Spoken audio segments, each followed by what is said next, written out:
16 de agosto de 1977, son las 2:30 de la tarde en Memphis, Tennessee, y Ginger Alden acaba de despertar en la cama king size de la suite principal de Graceland. La luz del baño sigue encendida. Han pasado más de 6 horas desde que Elvis le dijo, voy al baño a leer, y no ha vuelto. Ella se levanta, camina descalza sobre la alfombra color crema, toca la puerta del baño. Elvis, cariño, ¿estás bien? Silencio. Ginger abre la puerta y lo que ve la marca para siempre. El rey del rock and roll está tirado boca abajo en el suelo, su pijama azul marino está empapado en sudor, su rostro hundido en la gruesa alfombra color rojo vino, sus manos dobladas debajo de su cara como si hubiera estado rezando. Ginger grita su nombre. Elvis, Elvis, Elvis. Pero Elvis Aaron Presley ya no está en este mundo. A los 42 años, el hombre que cambió la música para siempre ha muerto solo en el baño de su mansión. Y las últimas palabras que le dijo a su prometida fueron, voy al baño a leer, para entender. ¿Cómo llegamos a este momento devastador? Tienes que entender quién era Elvis Presley en agosto de 1977. No era el joven delgado y magnético de los años 50 que hacía gritar a las adolescentes con un simple movimiento de cadera. No era el soldado guapo que regresó de Alemania para conquistar Hollywood. Tampoco era el Comeback Kid de 1968, vestido de cuero negro, que le recordó al mundo por qué lo llamaban el rey. El Elvis de 1977 era un hombre destruido, pesaba más de 160 kilos. Su rostro estaba hinchado e irreconocible. Sus ojos que alguna vez brillaron con picardía ahora estaban vidriosos y perdidos. Tomaba entre 10 y 12,000 pastillas al año, barbitúricos para dormir, anfetaminas para despertar, analgésicos para el dolor crónico de espalda, tranquilizantes para la ansiedad. Su médico personal, el doctor George Nichopoulos, conocido como Dr. Nick, le prescribía cualquier cosa que pidiera. Elvis era prácticamente un zombi ambulante. Pero la noche del 15 de agosto, algo cambió. Elvis estaba de buen humor. Había jugado racquetball con su primo Billy Smith y la esposa de Billy Joe hasta las 4 de la mañana. Después se sentó al piano en la cancha de racquetball e improvisó 2 canciones gospel, Blue Eyes Crying in the Rain y Unchained Melody. Su voz todavía tenía ese poder, ese algo que te erizaba la piel, Billy Smith diría. Después esa noche, Elvis cantó como un ángel. Era como si supiera que era la última vez. A las 6 de la mañana, Elvis y Ginger finalmente subieron a la suite principal. Elvis llamó abajo para pedir su paquete de medicamentos para dormir. Su asistente Ricky Stanley subió con las pastillas, 2 Placidil, 2 Valmid, 2 tabletas de Tuinal, la receta perfecta para noquear a un elefante, pero Elvis las tomó como si fueran caramelos. Ginger también tomó algo más suave, un Tylenol con codeína. Se metieron en la cama juntos. Elvis hojeó un libro sobre medicina holística. A las 8 de la mañana, Elvis todavía no podía dormir. Llamó abajo otra vez y pidió otro paquete. Ricky Stanley volvió a subir. Más pastillas, más drogas bombeando por las venas del hombre más famoso del mundo. Ginger se quedó dormida, pero Elvis seguía despierto, inquieto. Su cuerpo era una prisión, su mente una tormenta. Alrededor de las 9 de la mañana, Ginger se despertó brevemente y vio a Elvis levantarse de la cama. Voy al baño a leer, le dijo. Ella medio dormida le respondió, está bien, pero no te duermas. Él sonrió y dijo, está bien, no me dormiré. Esas fueron las últimas palabras que Elvis Presley le dijo a alguien. No fueron profundas, no fueron poéticas, no fueron las últimas palabras de un rey. Fueron las palabras mundanas de un hombre cansado, que solo quería ir al baño. Ginger volvió a dormirse. Afuera el sol de Tennessee subía en el cielo. Era otro día caluroso de agosto. Dentro de Graceland todo estaba tranquilo. El personal de la casa se movía silenciosamente cumpliendo con sus tareas. Nadie sabía que arriba en el baño principal Elvis Presley estaba muriendo. Según algunos testimonios, puede que la tía de Elvis, Delta Mae Biggs, haya sido la última persona en verlo vivo. Habría subido al baño con un tercer paquete de medicamentos, pero esta versión nunca fue confirmada oficialmente. Lo que sí sabemos es esto. Elvis se sentó en el inodoro con un libro en las manos. A Scientific Search for the Face of Jesus. Buscando respuestas en las páginas de un libro religioso, su cuerpo ya estaba fallando. Años de abuso de drogas habían destrozado su corazón, su hígado, sus riñones, su colon estaba tan dañado que los médicos encontrarían después heces compactadas de 4 meses durante la autopsia. Elvis sufría de estreñimiento crónico severo. Cada vez que intentaba defecar su cuerpo, se sometía a una presión extrema, lo que los médicos llaman la maniobra de Valsalva. Básicamente Elvis empujaba tan fuerte que comprimía su aorta abdominal cortando el flujo de sangre a su corazón. En algún momento entre las 9 y las 10 de la mañana, mientras Elvis estaba sentado en ese inodoro, su corazón simplemente se detuvo. Una arritmia cardíaca catastrófica. Su cuerpo se desplomó hacia adelante, cayó del inodoro y golpeó la alfombra con la cara. Sus manos quedaron dobladas debajo de él en una posición que parecía de oración. Murió instantáneamente o casi. No hubo tiempo para gritar. No hubo tiempo para pedir ayuda. Solo oscuridad. Y así el rey del rock and roll murió solo en el baño con sus pantalones de pijama, alrededor de los tobillos y un libro religioso tirado a su lado. Mientras tanto, Ginger Alden dormía en la cama a solo unos metros de distancia, sin saber que el hombre que amaba ya no respiraba. Pasaron horas, 2, 3, 4, 5, 6. El sol seguía subiendo, el día seguía avanzando, y Elvis seguía muerto en el suelo del baño. Finalmente, a las 2:20 de la tarde, Ginger se despertó.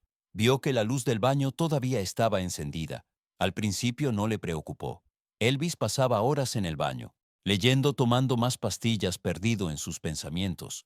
Pero algo se sentía mal. El silencio era demasiado profundo. Tocó la puerta. Elvis, cariño, silencio. Abrió la puerta y su vida cambió para siempre.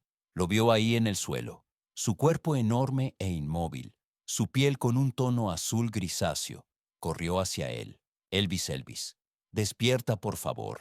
Le dio cachetadas en la cara, intentando despertarlo. Cuando giró su cabeza, él pareció exhalar una vez, como si todavía hubiera un resto de vida en él, pero no lo había. Levantó uno de sus párpados y vio que su ojo estaba completamente rojo sangre. Intentó moverlo, pero pesaba demasiado.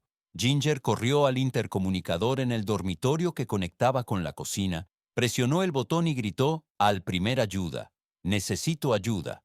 Vengan rápido». Joe, Esposito, el road manager de Elvis, fue el primero en llegar. Subió las escaleras corriendo. Entró al baño y vio la escena. Intentó reanimación cardiopulmonar, compresiones en el pecho, respiración boca a boca, pero el cuerpo de Elvis estaba frío y rígido. Llamaron al 911 a las 2:33 de la tarde. La ambulancia número 6 salió disparada de la estación de bomberos número 29 en Memphis. Los paramédicos Charlie Crosby y Ulysses Jones Jr. no tenían idea de a dónde iban realmente. Solo sabían que alguien en el 3754 Elvis Presley Boulevard tenía dificultades para respirar. Cuando llegaron a Graceland, las puertas de hierro estaban abiertas. Subieron la escalera curva, entraron al dormitorio principal y vieron a una docena de personas amontonadas alrededor de un hombre en pijama. Al principio no lo reconocieron, pero luego vieron las patillas gruesas y el medallón TCB alrededor de su cuello. Dios mío, es Elvis. La piel de Elvis era azul oscuro y fría. Al tacto no había pulso. No había respuesta pupilar. Intentaron reanimarlo.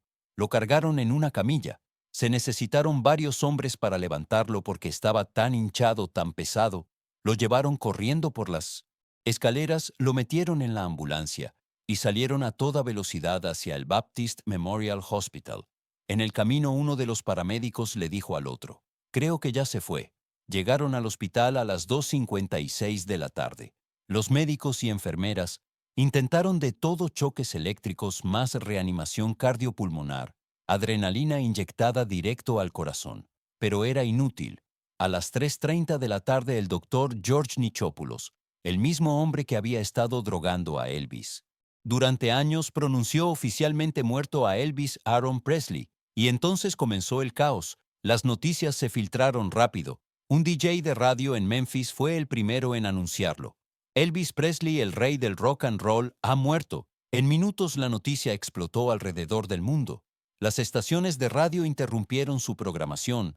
Los noticieros de televisión cortaron sus transmisiones regulares. El mundo se detuvo. Fuera de Graceland, miles de fans comenzaron a reunirse llorando, gritando, sosteniéndose unos a otros. Dentro de la mansión, la familia de Elvis estaba destrozada. Vernon Presley, el padre de Elvis, sufrió un colapso cuando le dijeron que su hijo había muerto. Mi niño sollozaba. Lisa Marie Presley, de 9 años. La hija de Elvis estaba en Graceland. Ese día vio todo el caos. Los paramédicos corriendo, su padre siendo sacado en una camilla. Años después diría que ese día su infancia terminó. Priscilla Presley, la ex esposa de Elvis, voló desde California destrozada. A mí no me siento. A pesar del divorcio, ella todavía lo amaba. Todavía se preocupaba por él. Los miembros del Memphis Mafia, el séquito de Elvis, estaban en shock. Estos hombres habían pasado décadas con Elvis. Habían visto su ascenso, habían vivido la locura de la fama, y ahora veían el final. Red West, uno de los guardaespaldas de Elvis, quien había sido despedido un año antes, lloró cuando escuchó las noticias. Sonny West, su primo también despedido, lloró. Ellos habían intentado salvar a Elvis. Habían escrito un libro, Elvis. What Happened, exponiendo su adicción a las drogas, intentando asustarlo para que buscara ayuda. El libro se publicó el 1 de agosto de 1977, solo 15 días antes de la muerte de Elvis. Elvis había intentado detener la publicación, ofreció dinero, suplicó, pero no funcionó. Cuando el libro salió, Elvis estaba devastado, traicionado, pero también avergonzado. Algunos dicen que ese libro lo empujó aún más profundo en su adicción, que aceleró su muerte. El 18 de agosto, 2 días después de su muerte, se llevó a cabo un funeral privado en Graceland. 200 dolientes entraron a la casa. El ataúd de cobre estaba colocado frente a la puerta de vidrio emplomado de la sala de música. Elvis estaba vestido con un traje blanco, su cabello negro peinado perfectamente, su rostro maquillado para ocultar la hinchazón. Su primo Billy Mann vendió fotos secretas del cuerpo al National Enquirer por $18,000. La portada de esa revista se convirtió en la edición más vendida de todos los tiempos. Afuera de Graceland, más de 80,000 fans pasaron frente al ataúd en procesión.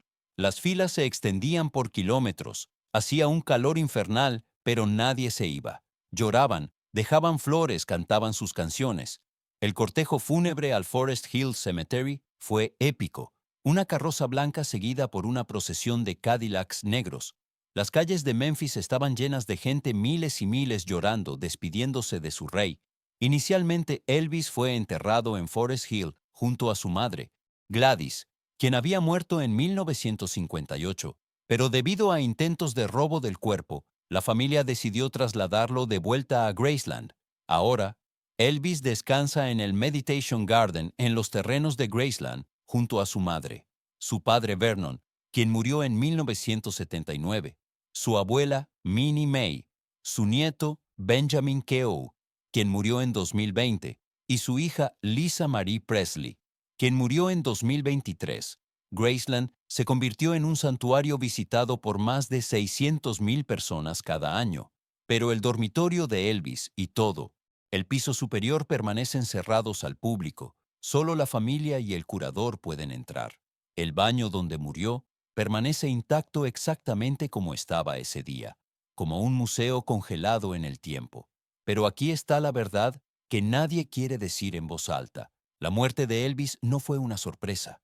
Todos sabían que estaba muriendo. Su equipo lo sabía, su familia lo sabía, los médicos lo sabían, pero nadie lo detuvo porque Elvis era Elvis y Elvis conseguía lo que quería. Dr. Nick siguió escribiendo recetas. Los asistentes siguieron trayendo las pastillas.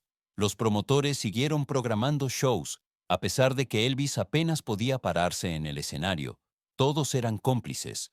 Todos tenían las manos manchadas de sangre, y las últimas palabras de Elvis, "voy al baño a leer", no fueron dramáticas ni proféticas. Fueron simplemente tristes. Un hombre de 42 años caminando hacia su muerte sin saberlo.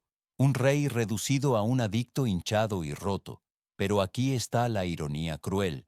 En la muerte Elvis se volvió más grande que nunca. Sus discos volaron de las estanterías. Sus películas se reestrenaron. Se convirtió en un ícono inmortal.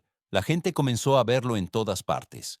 Teorías de conspiración surgieron afirmando que Elvis falsificó su muerte, que estaba vivo y escondido. Lo vieron en un Burger King en Kalamazoo, Michigan. Lo vieron trabajando en una gasolinera. Lo vieron en un concierto de Grateful Dead. El fenómeno de los avistamientos de Elvis se convirtió en parte de la cultura pop un chiste y al mismo tiempo una creencia genuina para algunos. Pero la verdad es mucho más simple y más trágica. Elvis Presley murió solo en un baño porque su cuerpo no pudo soportar más el abuso. Murió porque estaba rodeado de personas que lo amaban, pero no lo suficiente como para decirle que no. Murió porque la fama es una bestia que devora a sus hijos. Murió porque en Estados Unidos tratamos a nuestros íconos como dioses hasta que los destruimos y luego los adoramos como mártires. Ginger Alden. La mujer que lo encontró cargó con esa imagen por el resto de su vida. Durante décadas permaneció en silencio, pero en 2014 publicó un libro, Elvis and Ginger. Finalmente, contando su versión de la historia, describió cómo lo encontró, cómo intentó despertarlo, cómo su mundo se hizo pedazos en ese momento. La culparon. Algunos fans dijeron que ella debería haberlo salvado, que debería haber hecho más. Pero ¿qué podía hacer una joven de 20 años contra la máquina que era Elvis?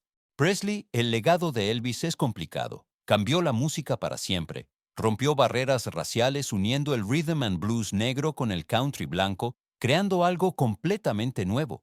Fue el primer verdadero superstar del rock and roll, el modelo para todos los que vinieron después. Los Beatles lo adoraban, los Rolling Stones lo adoraban, todo el mundo lo adoraba, pero también fue explotado, manipulado y finalmente destruido por la misma industria que lo construyó, el coronel Tom Parker, su manager, lo mantuvo en una jaula dorada. Nunca le permitió hacer giras internacionales porque Parker era un inmigrante ilegal holandés que no podía salir del país. Le robó millones a través de acuerdos corruptos, vendió el catálogo de Elvis por migajas mientras se embolsaba la mayor parte, y cuando Elvis quiso despedirlo, Parker lo amenazó con demandarlo hasta dejarlo en quiebra. Elvis estaba atrapado y lo sabía. Entonces, ¿qué nos dicen las últimas palabras de Elvis? Voy al baño a leer. Nos dicen que incluso los reyes son mortales. Nos dicen que la fama no te protege del dolor. Nos dicen que puedes tener todo el dinero, todo el éxito, toda la adoración del mundo, y aún así morir solo en un baño. Nos recuerdan que debajo del traje brillante y las patillas y los movimientos de cadera, Elvis era solo un hombre con problemas, con miedos, con dolor, un hombre que necesitaba ayuda y no la obtuvo. El 16 de agosto de 1977, el mundo perdió al rey del rock and roll, pero Elvis Presley, el hombre, ya había estado muriendo durante años. Su muerte fue solo el momento final de una larga y lenta decadencia.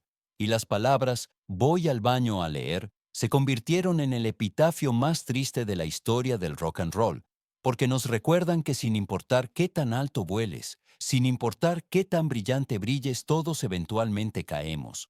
Todos eventualmente regresamos al suelo. Elvis Presley murió solo, pero su música, su voz, su legado, nunca morirán. Cada vez que alguien pone Suspicious Minds o Can't Help Falling in Love o Jailhouse Rock, Elvis vive de nuevo. Cada vez que un joven músico recoge una guitarra y sueña con ser una estrella, están caminando en el camino que Elvis pavimentó. Él fue el primero y todavía es el rey. Pero ojalá alguien lo hubiera salvado, ojalá alguien hubiera dicho basta, ojalá Elvis hubiera vivido para ver los 50, los 60, los 70. Imagina qué música habría creado, imagina cómo habría evolucionado. En cambio, tenemos un baño en Graceland, donde el rey respiró por última vez, donde un libro sobre Jesús yacía junto a un cuerpo sin vida, donde las últimas palabras fueron, voy al baño a leer.